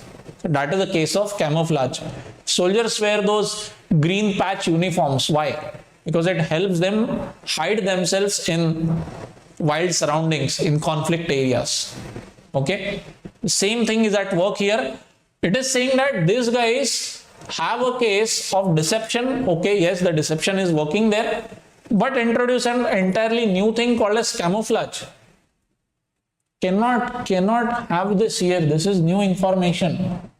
This cannot be accepted. This makes it fall in the same category as A, where we rejected this answer option purely on the basis of this one word periodically. Here we will reject this because of the usage of word camouflage. This leaves us with answer option C, which is as perfect as it could get, and hence is the answer. I hope this gives you a clear idea about the way we should go about eliminating answer options and try to arrive at the correct one as much as possible.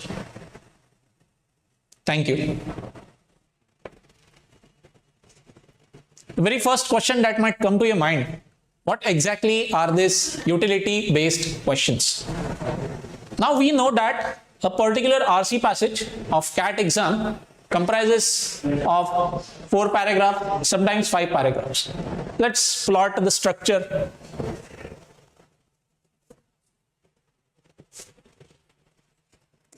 Let's say the passage starts off with an introduction. Then you have the second paragraph where the author is making his first argument. Then let's say you have a detailed third paragraph where the author is carrying forward with his argument. And then lastly, you have a conclusion. Now, given this RC passage, one of the questions might be, the question might feature a sentence from the RC passage, some random sentence, let's say XYZ. And the question may ask you, why has this sentence been used in the passage? Or what is the purpose of the author saying this in the passage? Now in this case, it means the question is asking you to determine the purpose of this entity. Now here in our example, we have taken it XYZ as a sentence. It can, a particular example, it can even be a phrase or a phrasal verb, sometimes idioms, and in a few cases, an entire paragraph. What purpose is the third paragraph fulfilling in the given RC passage? Something like that.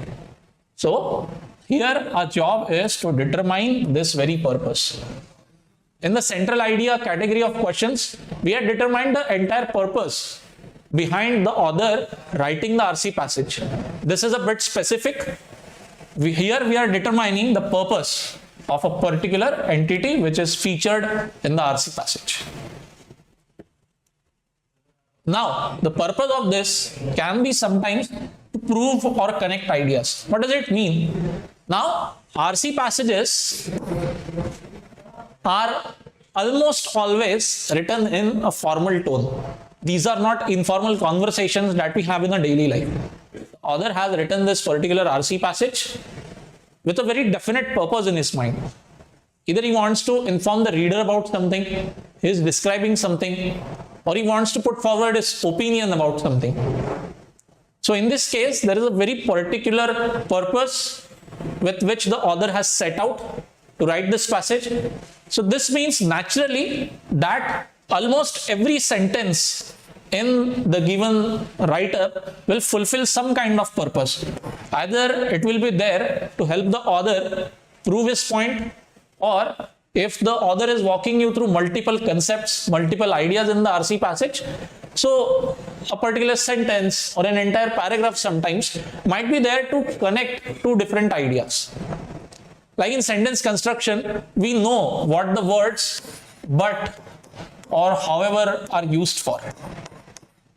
These are used to denote a contrast that is going on. Let's say you might be talking about A, then you want to talk about something B, which is a contrast over A. So in those cases, we use connectors or words like but, however, so on. So in the case of an RC passage, an entire paragraph or sometimes a sentence might be used to connect different ideas with each other. Now, naturally the question might arise, how does one arrive at a particular answer to this question? Why is that sentence there? Author ने वो क्यों लिखा है? So let's take a detailed look at how we may arrive at it.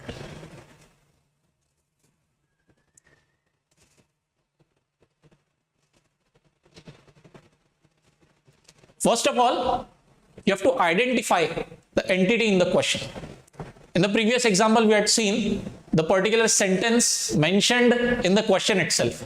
Now, in a given RC passage of 4 or 5 paragraphs, the author or the question setter may not really point out where exactly the sentence is written in the passage. Your reading has to be very good, your retention has to be of a decent level, so that you do not waste a lot of time in spotting where a particular sentence or even the word might be placed in the RC passage. So your first job when coming across a question like this is to identify exactly the location where this entity is placed. But natural, you have to also understand what the sentence itself means, what is written before it, and also what is written after it. This point goes ignored a lot of time. Let's say there is this paragraph, second paragraph in the RC passage, and the sentence is at the bottom of or at the end of the second paragraph. And then you have the third paragraph following. The question might be asking, what is the purpose of this sentence?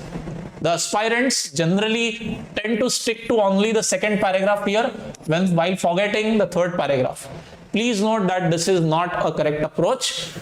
Not only do you have to spot it, you have to read the entire second paragraph and also the passage that comes after it.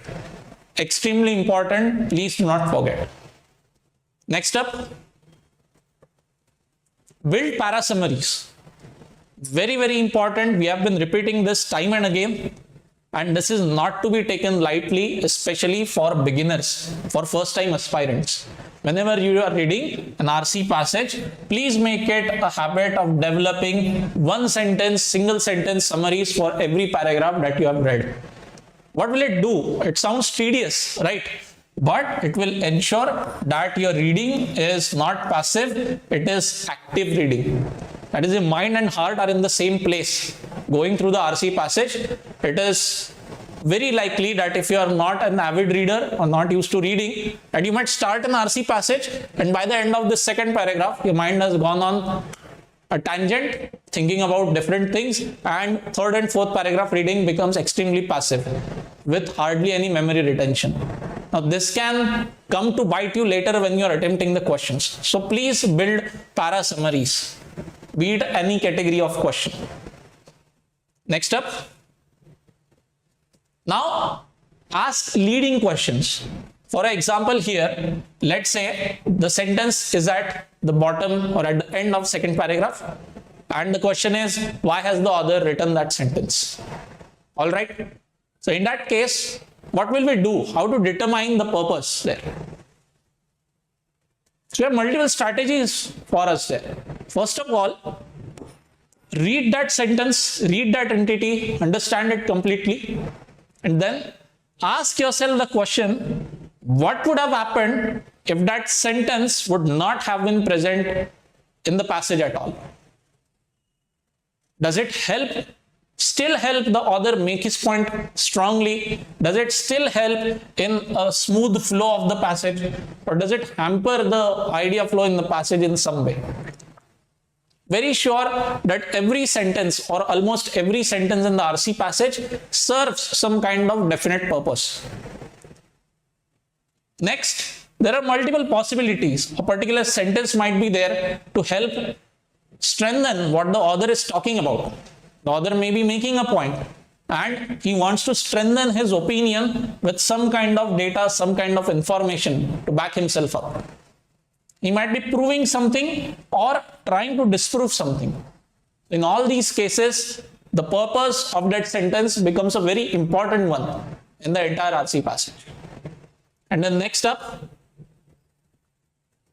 we have to determine what role is it playing, that entity, that sentence, in the entire RC passage, in the narrative that the author is trying to build. Let's take a couple of examples, very relatable examples. I will not quote random RC passages for your understanding.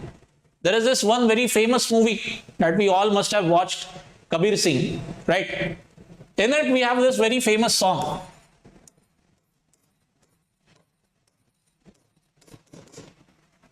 Bekhayali, right? Your typical sad, heartbroken song. Now, what if I ask you, what is the purpose of the song Bekhayali in the movie Kabir Singh? Take a moment and think for yourself. Obviously, the song is a sad one. It is not a jolly song.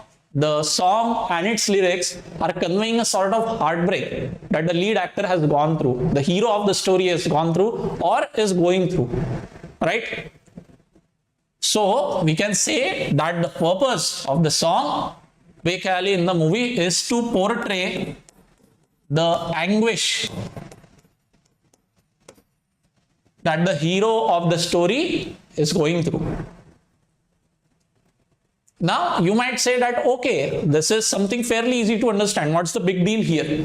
The song is sad one. Of course, the lyrics are sad. And yes, sad songs portray what? A kind of heartbreak, a kind of pain to either of the lead actors in the movie. Okay. Sometimes the purpose may not be so clear. It might not be so obvious. Now let's consider the movie Rockstar by Ranbir Kapoor. It came way back in 2011, but still remains quite a popular one. And its songs are also quite famous. Now let's consider the song Kun Faya Kun in the movie.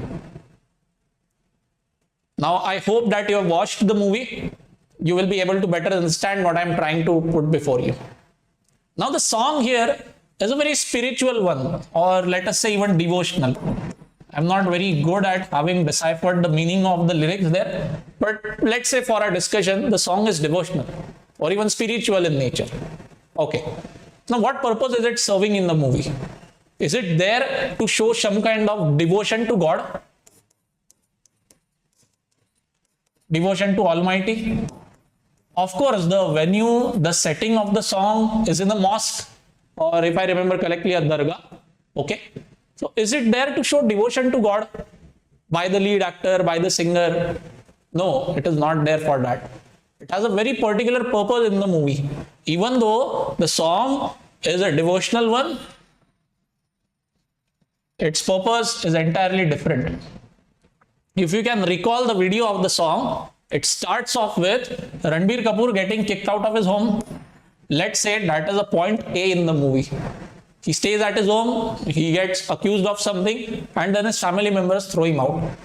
Poor homeless guy, he goes and starts living in a dargah where he starts singing with the musicians there and gets seen by Shammi Kapoor. I cannot recall the name of the character played by him, but he plays a very famous national repute musician in that, and Shammi Kapoor spots our actor Ranbir Kapoor there singing this song Kun Faya Kun. Now this entire narrative is happening throughout this song Kun Faya Kun.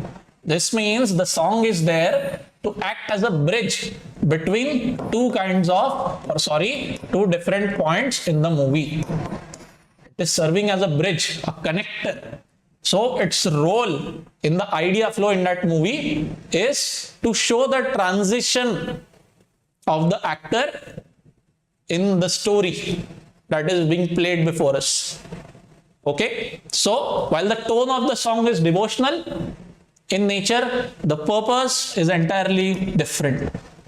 Please do not mix the two.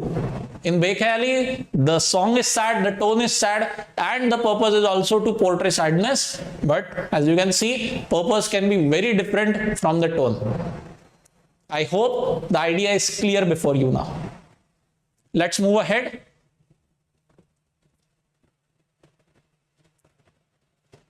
Now, these are some of the ways in which a utility question might be worded for you in the exam.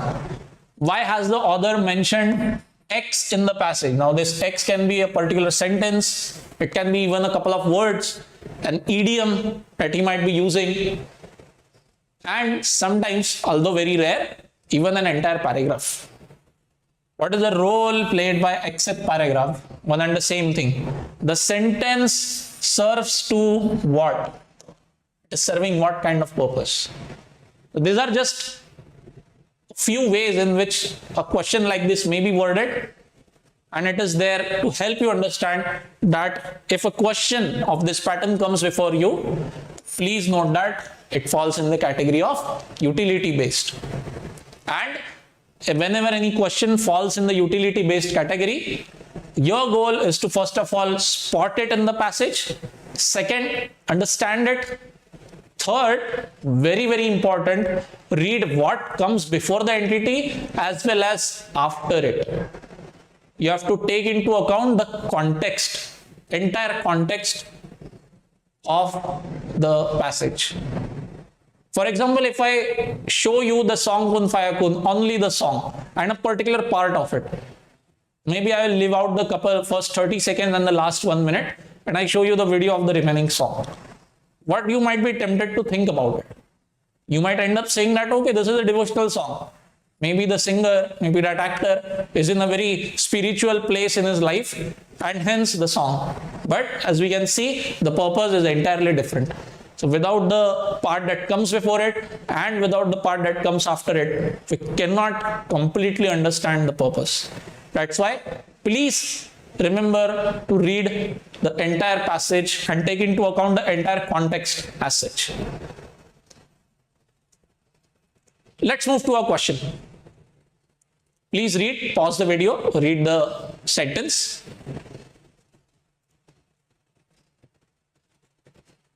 Coming to the question now. Why does the author mention Vihan here? Of course, the sentence is a very simple one. We have a couple of sentences before us. Vihan is coming in the second sentence. The first sentence, the author is talking about that eating a lot of sugar candies alone cannot cause tooth decay. And then he has gone on to give us an example. That, okay, boss, there is this guy Vihan, maybe a kid, a boy, young boy. He is eating a lot of these sugar candies. And then still, lucky guy, no dental problems even now. The purpose served by Vihan here is what? So, our very first step, consider this entire sentence missing. I'm cutting it out. Imagine that you have not read this sentence. It goes out of the paragraph before us. Now, what do we have then? We have a simple assertion made by an author that, okay boss, बहुत सारी sugar candies खाने से tooth decay नहीं होता. That's it. Mr. Vihan has gone missing. And we have only a standalone statement before us. और अब देखिए विहान आने के बाद में suddenly the first sentence starts to feel very concrete, not abstract, not loose. It is not hanging anymore. Why? Because the author has given a very practical example before us. So here Vihan and his real life example is serving to strengthen the author's assertion here. that sugar candies alone, please note this word, sugar candies alone cannot cause tooth decay. The example of Vihan is strengthening others' argument. Hence, the answer for you here will be, it is there to further his assertion regarding sugar candies, nothing else. To further means to prove. Okay? This was a very basic, simple example before you. Let's go ahead now. Please read this paragraph. Okay, coming to the question. The author discusses individuals. Which kind of individuals? Who have done exceedingly well. To what? We have to determine the answer. Now let's spot where do we have these individuals. Okay, we have these individuals here. Individuals belonging to this group. Which group? Historically disadvantaged people. Okay. What about these? They have done exceedingly well. Awesome. In both socio-economic respects.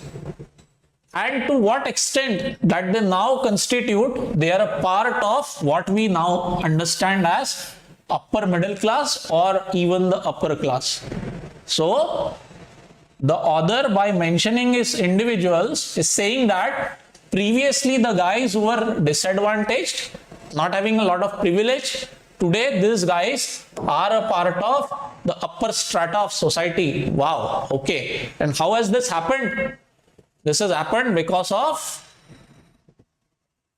Backward Classes Act and the special provisions that it provides to underprivileged section of the public. This means that this sentence, these individuals, इनका अगर example यहाँ पर होता ही नहीं, what would we have here?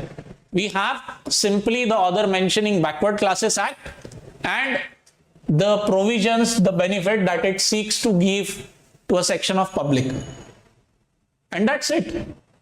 But as soon as we have this sentence coming in, that individuals who were once a part of this underprivileged section are now the privileged section themselves. So hence, this strengthens the author's assertion in the first statement to show that the Backward Classes Act has worked, it has succeeded to some extent, or rather to quite an extent. All right. I hope the answer here, the methodology is pretty clear to you. Moving ahead. Now, one thing that we could see here, very straightforward example, hardly any thinking to do. But we know that CAT is a notorious exam. Of course, it won't give you something as simple, something as basic as this. What happens then? What do we have to do in such cases? Let's introduce a twist in the tale. Please read this. There is a sentence added here. Previously, the paragraph that we had gone through had finished here. But here we have another sentence coming in. Please read the entire paragraph and then we will try to once again attempt this question. Okay. The question stays the same. The author has discussed individuals who have done well. For what? For which purpose? Now, if you say or if you think that the answer is going to stay the same, then unfortunately you are going to be extremely wrong. Why so? Let's go back to the question. Let's go back to the paragraph. What do we have here? This new introduction coming in, new statement.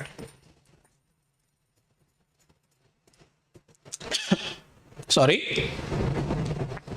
That this emancipation, what does emancipation mean? Being able to come out of a situation where you are in distress. What kind of distress are we talking about here? That a certain segment of public was at a serious disadvantage historically.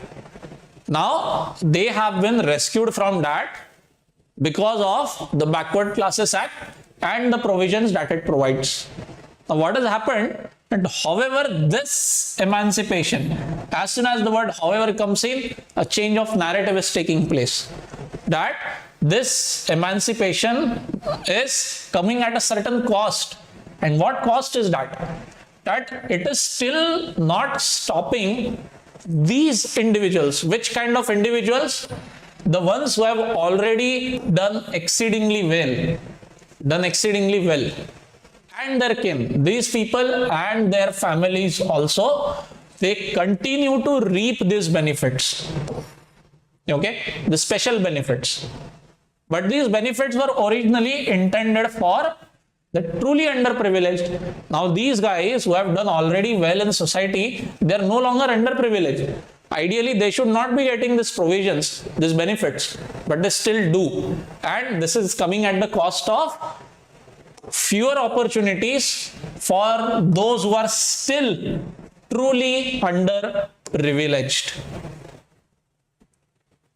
Now, suddenly with this one sentence, these individuals who now belong to the upper class, previously from the disadvantaged section, these guys have suddenly become a sort of villain in the narrative here.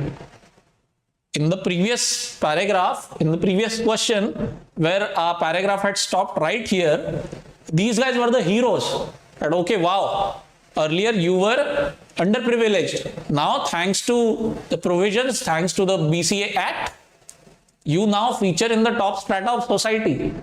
And then this one sentence suddenly makes villains of them. That they are continue to still reap these benefits and causing a loss to those who are truly underprivileged and desperately need this act, the same way that these individuals may have needed at one point of time. So here, the purpose behind which the author has mentioned successful individuals is to portray that the Backward Classes Act is being misused or is being abused by a certain section of society which has already benefited from it. You can note the vast change in the answer here. What did we have previously? Sorry.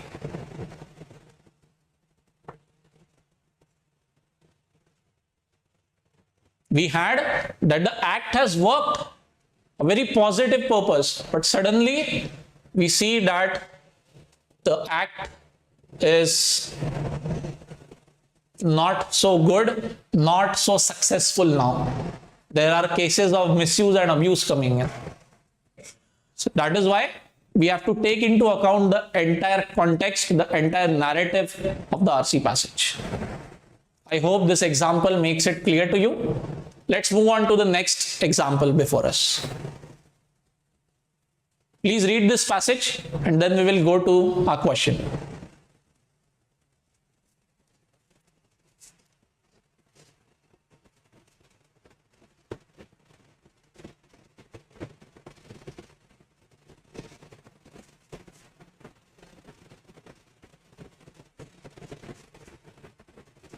Okay, what does the author say? Why does the author list the data on SAT? Let's find where SAT is mentioned. SAT has been mentioned at the very bottom.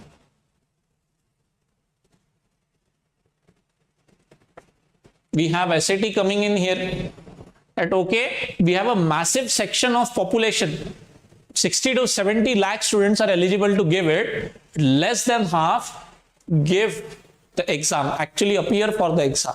So we have about 3 to 4 million students not taking the exam.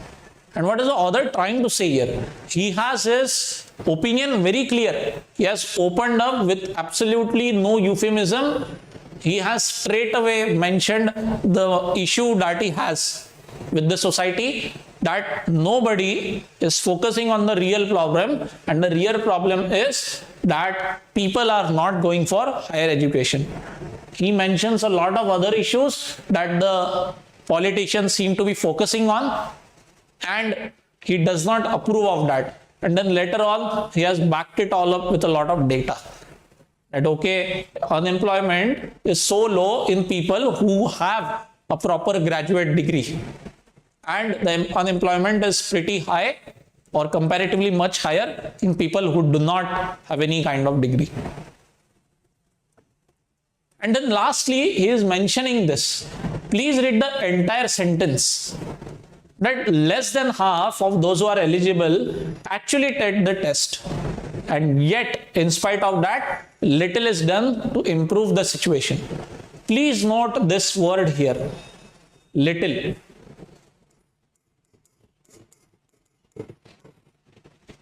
A misinterpretation of this may end up twisting the meaning completely in the opposite direction. Please do not confuse little with a little. With the mention of a article coming in here, the meaning changes completely. These two are opposite of each other. This one, little, means hardly any or almost nothing.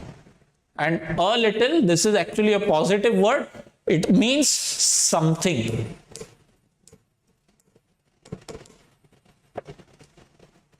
So here in this sentence, what the author seeks to say, that in spite of more than half of the eligible students not taking the exam, hardly anything is being done to improve the situation.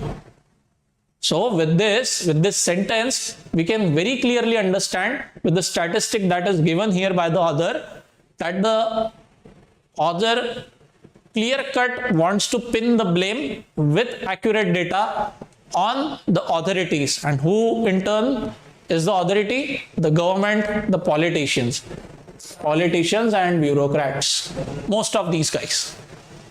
So the purpose of mentioning SAT at the end is to say that enough is not being done by people who are responsible. Now let's take a look at the option and determine which can be an answer.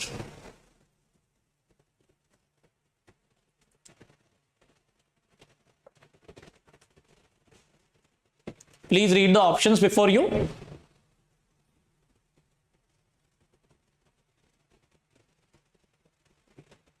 As you can see, the answer which we determined is a very clear-cut option C. To make his point that politicians are not doing enough, they are ignoring the core of the problem. And the author has very clearly mentioned it here, that the real problem is lack of pursuit of higher education, and this higher education is enabled by taking SAT, by clearing SAT. The answer becomes C. The remaining options can be eliminated with very basic reasoning. I hope the topic of utility-based questions and the strategy required to break this is amply clear to you. Thank you.